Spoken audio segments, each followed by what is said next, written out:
What if the artificial intelligence that just, drafted your email or maybe optimized your daily commute or generated that funny image on your timeline also literally boiled a liter of ocean water to do it? Yeah, it's a wild thought. We have this tendency to think of the digital cloud as just, well, weightless. We treat it like magic. Right, exactly. Yeah. But right now, the physical friction of moving microscopic electrons in AI data centers is generating so much heat that it is literally changing local weather patterns. It's an incredibly visceral reality, but most people are completely shielded from it. I mean, we interact with the sleek interface on our phones, right? We definitely do not see the megawatts of industrial cooling required to keep the physical hardware from melting down. No, we really don't. And that is exactly why we are diving into this today.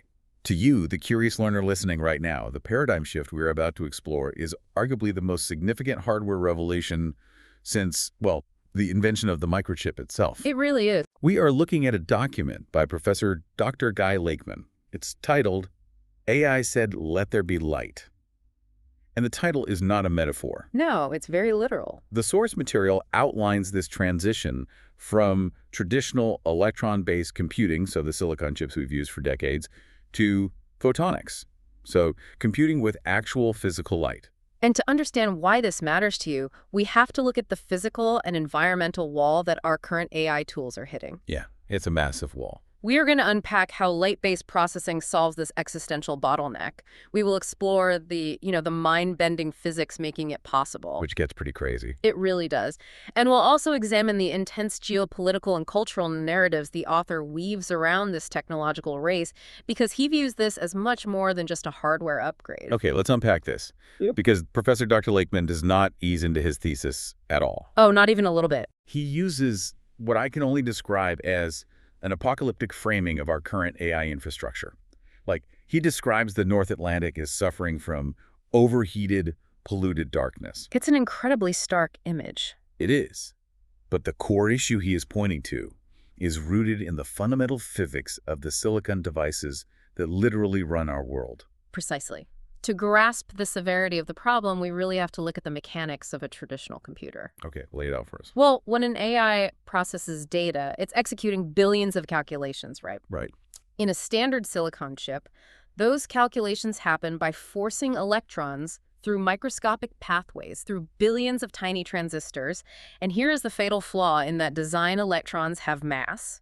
Right, they're physical particles. Exactly. And if you are moving physical matter through a solid material, like a silicon lattice, you are going to hit resistance. Yes, and resistance is friction. So when an electron travels through the atomic structure of a copper wire or a silicon trace, it inevitably collides with the atoms of that material. It's basically bumping into the walls. Exactly.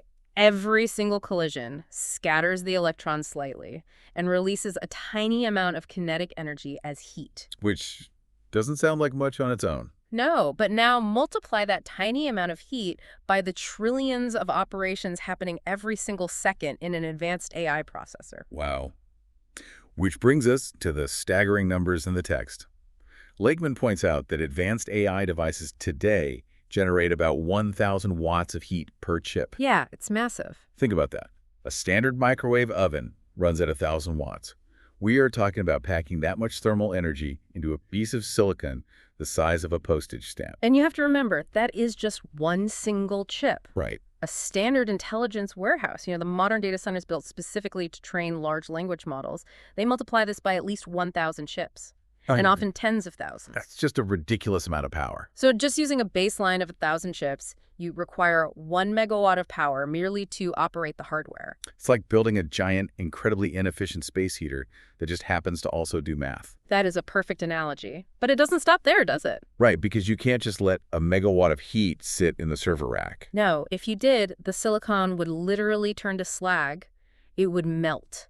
Yikes. So for every megawatt of power you draw to run the math, you have to draw another massive amount of power to run industrial cooling systems. Like fans and stuff. Way beyond fans.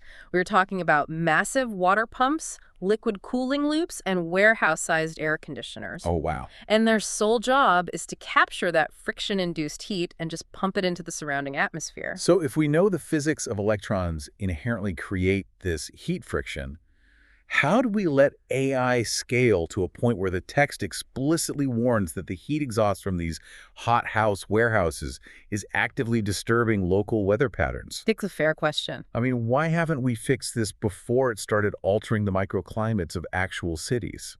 Because until recently, we simply had no viable alternative. The entire global tech economy is built on silicon manufacturing. We've been doing it this way for decades. Exactly. For the last 50 years, we followed Moore's law. The solution to getting more computing power was just to make the transistors smaller and pack more of them onto a chip. But we've hit a wall, right? A massive physical wall. You can only shrink an electron pathway so much before the heat density becomes unmanageable. Right. Or, before the pathways get so thin that electrons just start quantum tunneling through barriers where they aren't supposed to go. They basically leak out. Exactly. We are at the literal boiling point of silicon. Which perfectly sets the stage for the solution. Lakeman points out that the industry hasn't had an alternative to electrons until right now. And the alternative is radical. Yeah, he champions a technological leap emerging predominantly from the East, basically abandoning electrons entirely for computing with light. Let there be light, right? Exactly. So let's talk about the mechanics of a photonic processor. Mm. How does swapping an electron for a photon actually solve the heat crisis? Well, it all comes back to that fundamental issue of mass. Unlike electrons, photons, which are the fundamental particles of light, have zero rest mass. Okay, wait, I want to push back on that for a second. Sure. If photons have zero mass, how do they interact with a physical computer chip at all? Doesn't the light just pass right through or, I don't know, scatter? That is a totally logical question. How do you control something with no mass to do complex logic? That is the brilliant engineering of the photonic processor. You control it through highly specialized physical structures called waveguides. Waveguides? Yeah. The text details that photons glide through these microscopic tracks, which are etched into materials like silicon or increasingly lithium niobate. Okay. Because they have zero mass, they don't experience electrical resistance. They just don't collide with the lattice structure in the same way electrons do. So they don't generate that debilitating friction. Exactly. The key benefit highlighted here is near zero on-chip heat generation. That's incredible. You are basically using the optical properties of the material to trap the light. It's a principle called total internal reflection. Total internal reflection. What does that look like? Think of the waveguide like a microscopic tunnel of mirrors. The core of the track has a different refractive index than the material surrounding it. Okay, so it's denser or something. Right. So the light wave bounces off the boundary and stays perfectly confined within the channel, and it's traveling at the literal speed of light. The speed of light and running cold, that is amazing. But the text introduces a concept that takes this from just, faster and cooler to completely rewriting the rules of bandwidth. Oh, absolutely. It's called wavelength division multiplexing. Wavelength division multiplexing, or WDM, is where photonics truly leaves traditional electronics in the dust. How so? Well, in a traditional copper wire, if you try to send multiple electrical signals at the exact same time, the electrons interact. They bump into each other. Exactly. The signals interfere with each other, they degrade, and you just get garbage data. You have to send the signals sequentially, one after another. Okay, let me try to visualize this. It's like a single lane on a highway, right? Sure. The electrons are cars. They have to travel sequentially. If the car in front stops, or if you try to put too many cars in the lane, you get a traffic jam. Exactly. It creates a massive bottleneck. But WDM takes advantage of the fact that photons of different frequencies, which are just different colors of light, do not interfere with each other when traveling through a linear medium like a waveguide. Oh, wow. So using the highway analogy, it's like having a red car, a blue car, and a green car, all driving in the exact same lane. At the exact same time. Right, occupying the exact same physical space, and they just pass right through each other without crashing. That is a perfect visualization. You can send dozens of different colored lasers down a single microscopic waveguide simultaneously. That is mind-blowing. And each distinct wavelength carries its own massive stream of data. The text points out how crucial this is for solving what's called the memory wall bottleneck. Explain that memory wall, because that seems to be the choke point for current AI architectures. It is. In current multi-chip AI supercomputers, the processors themselves are incredibly fast, but they are constantly starved for data. They're waiting around. Yeah, they spend most of their time idling, just waiting for information to travel back and forth from the memory banks over those congested sequential electronic highways. Wow. Wavelength division, multiplexing basically shatters that wall. It allows vast amounts of data to flow between components simultaneously through the exact same physical connections, so you achieve ultra-fast parallel computing. Moving data faster and cooler is obviously a massive leap. Mm. But AI requires incredibly complex mathematical calculations. Right. And this is where my brain starts to struggle a bit, because moving a light beam is one thing, but how does light actually, do math? It's a paradigm shift for sure. We are so used to the idea of a chip as a series of tiny light switches. A transistor is on or it's off, a 1 or a 0. And that binary approach is exactly what photonic processors abandon. Wait, really? Yeah. This leads us to the text's profound revelation regarding analog calculations, or what it calls native nonlinear computing. Native nonlinear computing. Right. Photonic chips do not use sequential binary transistor switches to do math. They use the physical properties of wave interference. Here's where it gets really interesting. Oh, it does. We aren't shrinking switches anymore. We are computing using the actual physics of light crashing into itself. Let's use an analogy to make this really concrete. Please do. Imagine a completely still pond. If you throw a rock into the water, a circular ripple expands outward, right? Yeah, a simple wave. That ripple is a wave, and it's characterized by a specific amplitude and phase. Now, if you throw two rocks into the pond simultaneously at different locations, their expanding ripples will eventually meet. And when they meet, they create an interference pattern. Like where two peaks meet, the wave gets twice as high. Exactly. And where a peak meets a trough, the water goes completely flat. They just cancel each other out. You've got it. Now, if you know the exact size of the rocks, the precise locations where they were dropped, and the exact timing, the laws of physics dictate a singular, highly complex interference pattern that will form on the surface of the pond. Okay, I'm following. In a photonic chip, the data inputs are the rocks. Okay. The lasers are the water. The data is encoded into the phase and amplitude of the light waves, and they are sent through an optical maze and interferometer. And when the waves cross and interfere with each other inside that physical structure, the resulting pattern of light that emerges at the output is the answer to the equation. Yes. Exactly. That is wild. You don't have to break the math down into millions of ones and zeros and calculate them step by step. The physical manipulation of the wave is the calculation. The text specifically highlights that these processors structurally outperform traditional digital chips in nonlinear functions. It mentions the toolchain mapping familiar operations like Fourier transforms, convolutions, sine, and cosine directly onto the chip's hardware. Okay, let's pause on Fourier transforms, because that is a foundational mathematical operation for AI, particularly in vision and signal processing, right? Absolutely essential. If I understand correctly, for a digital silicon chip to do a Fourier transform, it has to simulate that continuous math using thousands of individual discrete binary steps. Yes. It's essentially faking a curve using millions of tiny straight lines. That is a fantastic way to put it. Digital chips approximate continuous math. Photonic chips compute it natively. Natively? Yeah, I mean, a simple glass lens inherently performs a Fourier transform on the light passing through it just by bending the wave. Just by the physics of the glass. Exactly. The text states that one optical element on a photonic chip can replace 100 to 1,000 traditional transistors for the exact same function. That's a huge consolidation. It computes it as physics in a single shot. Let's bring in the data points Lakeman uses to back this up, because the numbers are just jaw-dropping. They really are. He cites an evaluation against NVIDIA GPUs, which, are the absolute undisputed workhorses of the current AI boom. Right. The text shows a 50-fold advantage in matrix vector multiplication using the photonic processor. A 50-fold increase in speed for the specific type of math that underpins neural networks. 50 times faster. But speed is only half the equation. Look at the power draw. The photonic device runs at about 30 watts. 30 watts. I mean, my desk lamp uses more than that. And he points out that 30 watts is comparable to the energy consumption of a human brain. Right.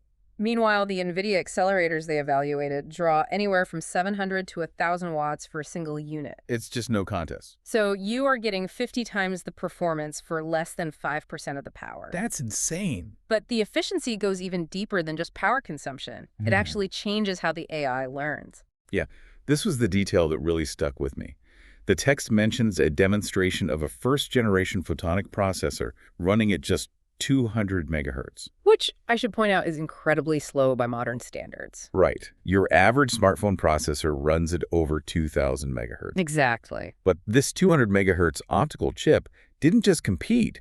It learned and reconstructed images better than a traditional CPU running at 2.4 gigahertz. It beat it handily. And it did it using a neural network with half the parameters. Yep. How is a slower, smaller network beating a massive digital processor? It all comes back to the quality of the math.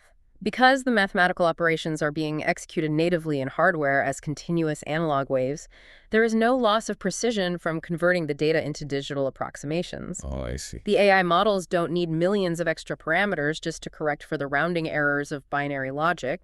The underlying math is physically more efficient, so the network itself can be leaner and smarter. That makes so much sense. But that analog efficiency creates a massive secondary problem, doesn't it? It does. Because if your processor is operating in fluid, continuous analog light waves, what happens when it needs to hit save? Yes. That is the exact memory bottleneck the author identifies. Because current data storage, hard drives, RAM, flash memory, it's entirely binary. It's built on ones and zeros. Exactly. So you have this beautifully elegant zero-heat optical processor computing an answer instantly through wave interference.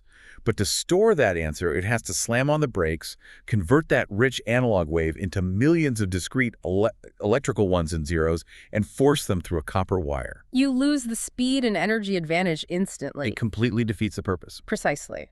The text notes that traditional digital representation requires energy-hungry analog-to-digital conversions. Right. Lakeman points out that the animal brain doesn't work this way. Biological neurons don't store memories as binary code. How do they do it? They store analog weights, which are basically continuous variations in the strength of synaptic connections. Okay, so a spectrum, not just on or off. Exactly. To truly mimic the low-energy efficiency of the brain, we need memory that matches these light-speed processors. We need photonic memory. And this leads us to some incredible advancements, predominantly coming out of Chinese research institutions, aimed at bypassing these electronic memory bottlenecks. Some really fascinating stuff. Let's look at the first one, tristable photonic crystals. What exactly makes a crystal tristable? And how does a microcavity trap light? Okay, so standard computing is bistable. It's on or off. A 1 or a 0. Right. A tristable photonic crystal is a microscopic structure designed with a tiny physical cavity. When light enters this cavity, it bounces back and forth, creating a resonance. Like an echo chamber. Very much like that. By precisely engineering the geometry of this cavity, researchers can create a system where the light wave settles into one of 3 distinct stable energy states. So instead of a light switch that is either up or down, it's like a switch with a distinct middle position. Exactly. And moving from 2 states to 3 states exponentially increases the density of information you can store in a single physical unit. It just packs way more in. It does, moving us closer to that non-binary analog structure of biological memory.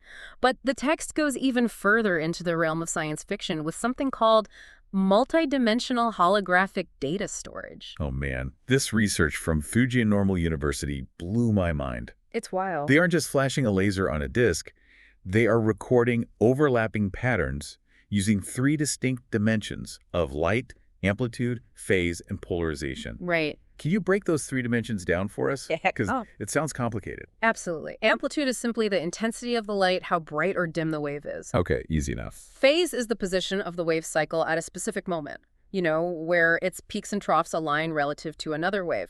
And polarization is the physical orientation of the wave's oscillation in space. Yeah. So is the wave vibrating up and down, left and right, or maybe in a corkscrew pattern? So by manipulating the brightness, the wave position, and the physical direction it's vibrating, all at the exact same time, they can pack a staggering amount of data into a single beam. They can, but the true revolution is where they put that beam.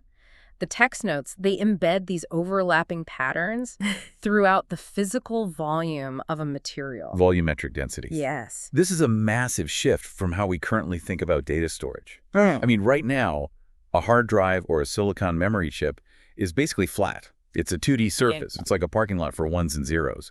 When the parking lot is full, you just have to build another chip. Right. But with multidimensional holographic storage, you aren't storing data on the surface, you are storing data at specific coordinates in three-dimensional space within a transparent crystal. Well, It's like replacing a flat piece of paper with a solid cube of glass and writing data at millions of microscopic intersections of light throughout the entire interior of the cube. the text mentions that convolutional neural networks are actually being used to manage and decipher the highly complex polarization data within these crystals. Which is necessary because it's so incredibly dense. The implication here is just massive. You could take a data center that currently requires an entire city block of hard drive racks and theoretically compress all of that storage down into a single holographic block. It drastically shrinks the physical footprint required for AI infrastructure. It's a game changer. The author also briefly touches on an alternative approach called GI single electron memory. Yeah. GI meaning return to one. Yes. It's a graphene-based design that physically isolates and confines individual electrons to maximize stability. So still uses electrons then? It does, but it completely abandons traditional lithography limits. It all points to a unified, urgent effort to escape the physical constraints of carving flat silicon. Okay, so we've established the hardware reality. We're moving from the friction and heat of electrons to the frictionless high-speed analog waves of photonics and 3D holographic memory. The tech is undeniably shifting. But here's where we really need to build a bridge to the rest of the text, because Professor Dr. Lakeman doesn't just treat this as an engineering upgrade. No, he takes it much, much further.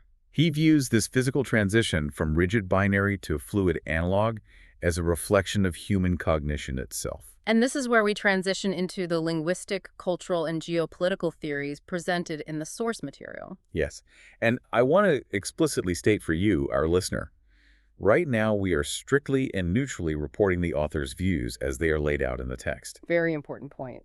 The linguistic theories and intense political assertions we are about to unpack belong strictly to Professor Dr. Lakeman.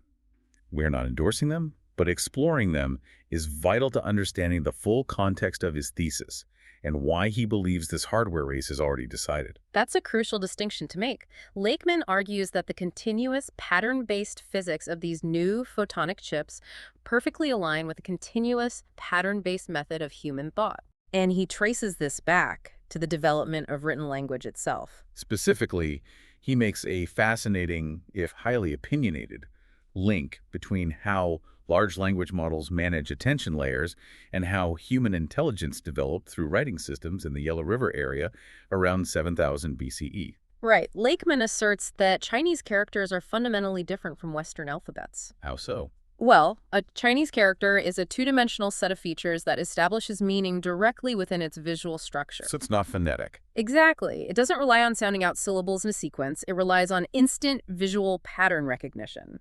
He argues that learning and engaging with this type of visual associative writing process cultivates what psychologists call crystallized intelligence. Right. A depth of structured, pattern-based understanding. And he draws a direct line between this linguistic structure and the ability to conceptualize and engineer advanced optical AI.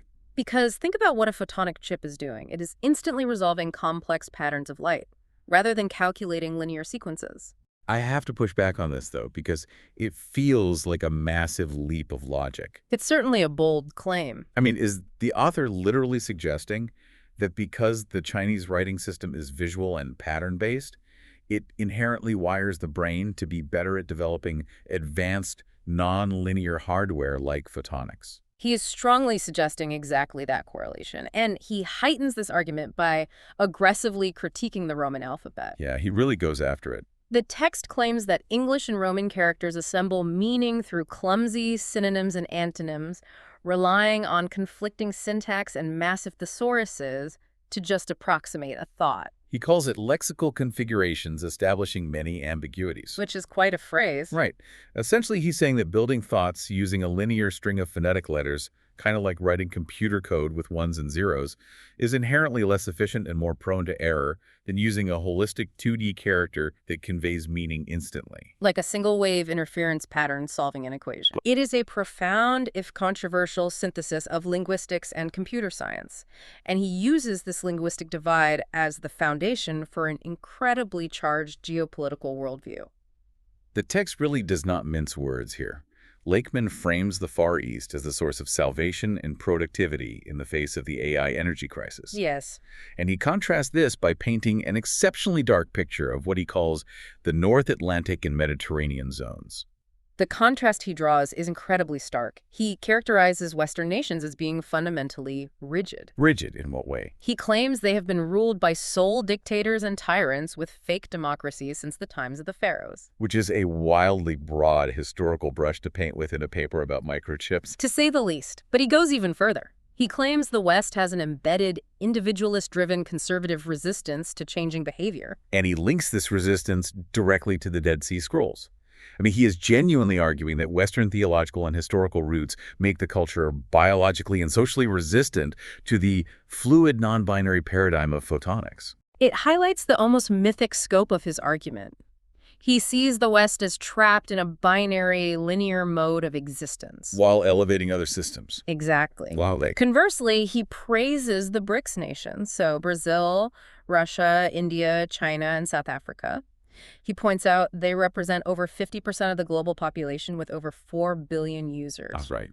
He portrays their societal infrastructure as pragmatic, focused on providing basic needs based on mass feedback, rather than this individualist resistance he attributes to the West. He also levels heavy criticism at current economic policies, specifically targeting the USA for throwing around thoughtless tariffs like confetti. Yes, he's very critical of that. The text argues these tariffs have ruined global supply chains worse than the COVID pandemic did, leaving Western economic analysis in tatters. It's a sweeping indictment of the whole system. But this brings us to a critical juncture in the deep dive. How so? Because while one can vigorously debate Lakeman's theories on the Dead Sea Scrolls, or the inherent superiority of Yellow River characters, or the validity of Western democracies, the hard market data he provides regarding the manufacturing shift is absolutely grounded in reality. Yes, the industrial reality happening on the ground is actively bypassing the West. It is. Let's look at the market share data provided in the text for the mass production of photonics processors and optical holographic RAM. China is currently ranking first, holding a dominant 29% global market share. To put that in perspective, Europe is in second place at 16%, though the text notes they did see significant growth leading up to 2019. Okay, so 29 to 16. Right. North America sits at 15%, and Japan is at 13%. So China's market share is nearly double its closest competitor in the optical space. Exactly. But the vital question here is how? I mean, we constantly hear in the news about massive export controls. The U.S. and Europe aggressively restrict access to the most advanced semiconductor manufacturing tools. Specifically, the EUV extreme ultraviolet lithography machines made by ASML. Right, those are the machines required to carve the tiniest electron pathways on silicon chips. Yeah. If China is restricted from the best silicon tools, how are they dominating the hardware of the future? By changing the rules of the game entirely. Okay. The text outlines how this manufacturing dominance is being achieved precisely by bypassing the choke points of traditional silicon manufacturing. So they just go around it. Exactly. If you are locked out of buying a machine that carves the smallest electron pathway, you abandon the electron and build a supply chain for light. The first step mentioned is domestic fabrication scaling. They are establishing pilot lines for 6-inch optical wafers in places like Wuxi. Right. They aren't trying to catch up in silicon. They are building a parallel infrastructure from the ground up that simply doesn't require those restricted EUV machines. And the techniques they are inventing to build these optical chips are phenomenal. The text highlights a process called ion beam origami. Yes, ion beam origami. I need you to explain the HOW on this one because ion beam origami sounds impossible. It sounds like magic, but it's brilliant physics. The text says it uses argon ion washing to rapidly fold 2D patterns into 3D photonic structures. How does a wash fold a solid microchip? Okay, so traditional silicon chips are carved using deep ultraviolet light. You basically project a shadow on a flat surface and use harsh chemicals to etch away the exposed material. It's subtractive. You're chipping away at a block. Exactly. Ion beam origami is completely different. They start with a flat, two-dimensional nanomaterial. Then they bombard specific microscopic areas of that material with a precisely controlled beam of argon ions. Yeah, so they are shooting atoms at the surface. Yes. And when those argon ions hit the material, they implant themselves near the surface. Okay. This alters the atomic structure and creates localized mechanical stress. Imagine putting a piece of tape on one side of a sheet of paper. The tension causes the paper to curl. Oh, wow, I can picture that perfectly. By carefully controlling the intensity and pattern of the ion beam, they induce highly specific stress gradients. This causes the solid material to physically fold, bend, and self-assemble into complex, three-dimensional architectures at the nanoscale. That is staggering. Instead of trying to carve a microscopic mirror out of a block of glass, they take a flat sheet of material and induce it to fold itself into a 3D optical maze. It entirely circumvents the need for deep ultraviolet carving. And the performance metrics for these new architectures are backing up the hype. The text points to the Tai Chi chiplet developed by Tsinghua University. Yes, the Tai Chi chiplet is a diffractive interference hybrid photonic chip. And the metric they cite is 160 TOPS per watt. TOPS stands for tera operations per second. Right. 160 trillion operations per second using a single watt of power.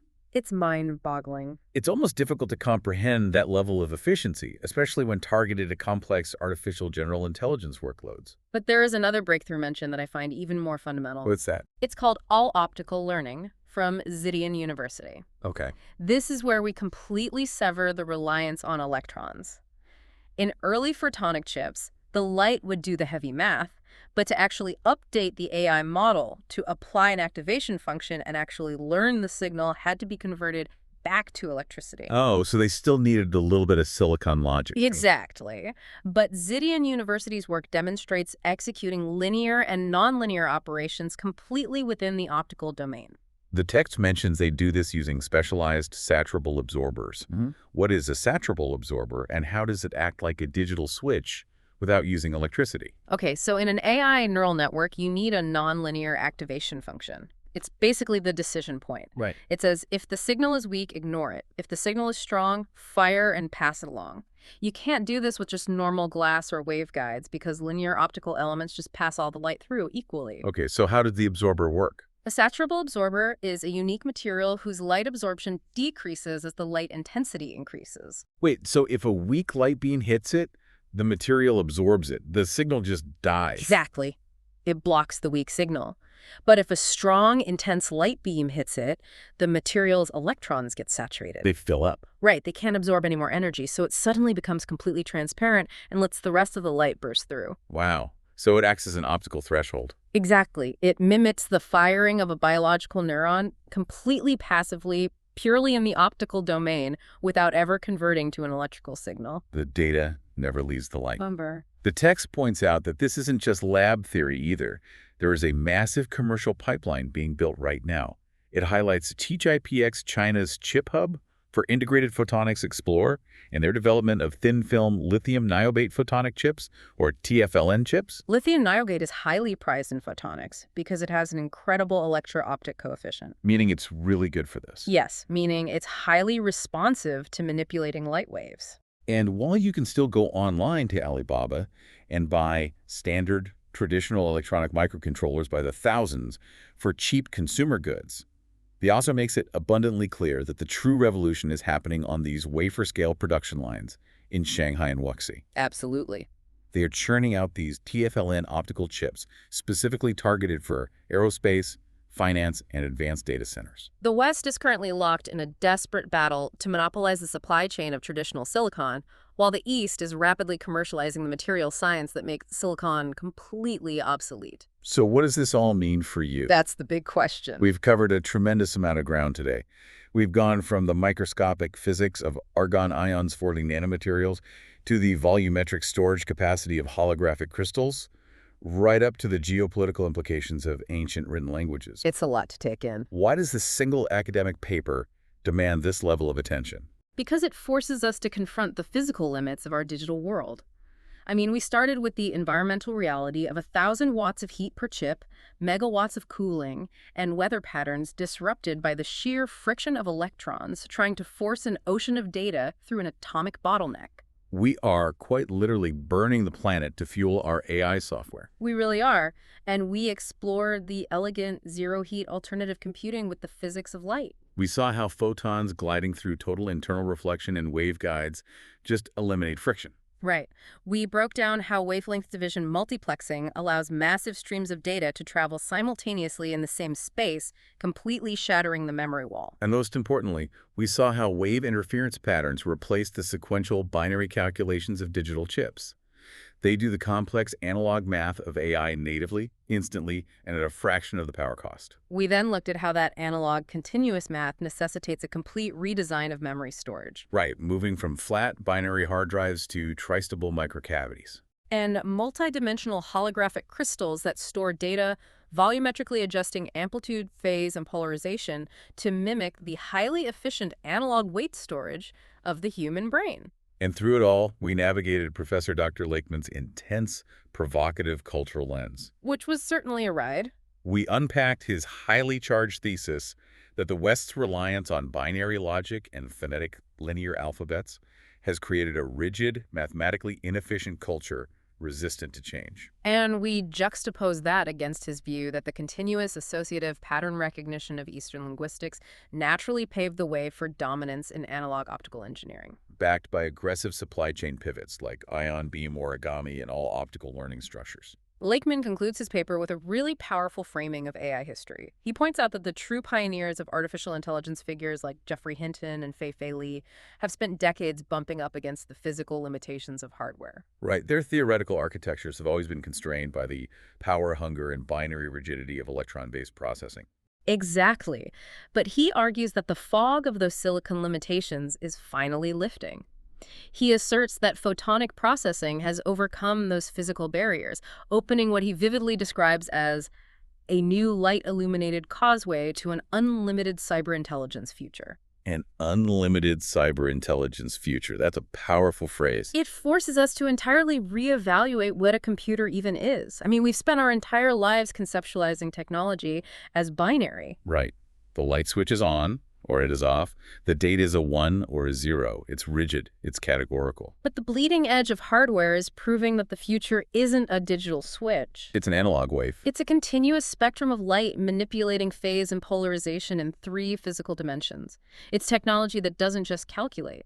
It resonates. Which leaves us with a profound, lingering question to ponder as we step back into the digital world. A huge question. If we are actively transitioning toward AI hardware that physically mimics the low-energy, continuous analog wave processing of biological neurons, and we are executing that mimicry using the fundamental building blocks of light, are we simply building faster calculators? That is the crux of it. Or are we fundamentally shifting the definition of artificial intelligence closer to the physics of biological consciousness? And if we are creating an intelligence that is inherently fluid and analog, how will a society built entirely on the rigid, absolute ones and zeros of the digital age adapt to it? It is a paradigm shift that goes far beyond processing speed. It challenges our fundamental relationship with information and reality itself. To you, the learner, thank you for joining us on this incredibly deep dive. Keep questioning the ones and zeros, look past the heat of the machine, and keep searching for the light. We will see you on the next deep dive.